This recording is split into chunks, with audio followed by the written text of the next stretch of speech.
I want to start off by wishing everyone a happy National Park Week. I hope you found a chance to get out and experience your public lands this week. The White House is actually a national park, so technically we're all celebrating a bit right now. I had always wanted to be a national park ranger, and while I didn't quite land that job yet, I'm pretty excited that tomorrow night I get the chance to swear in some junior rangers. All of your kids are welcome to join during the U.S. Army Field Band's virtual concert tomorrow night. I think you can find the link on our website.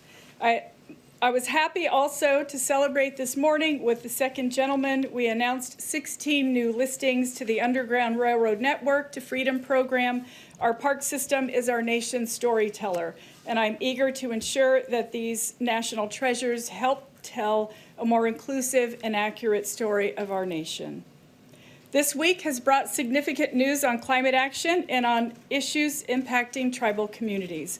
And so I'm honored and grateful to have the opportunity to speak with you and take your questions today. We have no shortage of work ahead.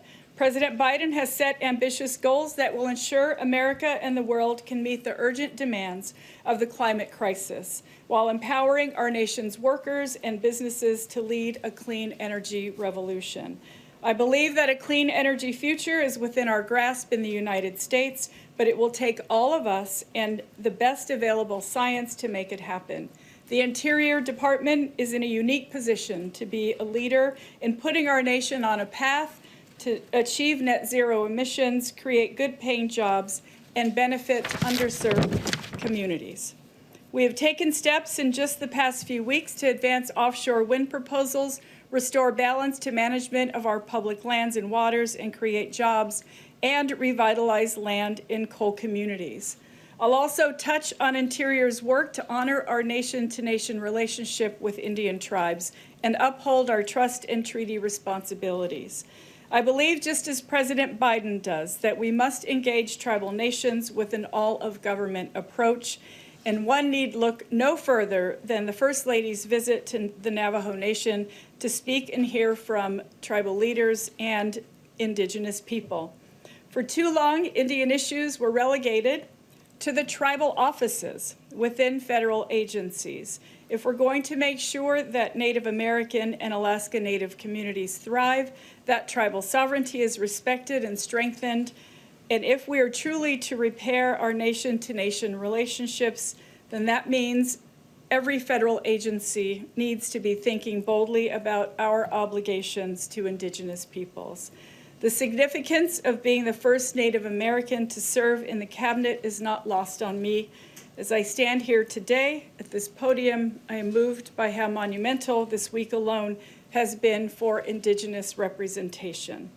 On Monday, I delivered remarks on behalf of the U.S. government at the UN Permanent Forum on Indigenous Issues, where I affirmed our commitment to advancing Indigenous peoples' rights at home and abroad. I talked about how we're putting the full weight of our federal government behind a cross-departmental missing and murdered unit to address the crisis in Indian country. Yesterday, I announced that Interior is moving forward to implement the Not Invisible Act, establishing a joint commission led by Interior and the Department of Justice on reducing violent crime against Indigenous peoples. And later today, Domestic Policy Advisor, Ambassador Susan Rice, and I will convene the first White House Council on Native American Affairs meeting of the Biden-Harris administration. We're wasting no time. Hi, everyone. George Stephanopoulos here. Thanks for checking out the ABC News YouTube channel. If you'd like to get more videos, show highlights, and watch live event coverage, click on the right over here to subscribe to our channel. And don't forget to download the ABC News app for breaking news alerts. Thanks for watching.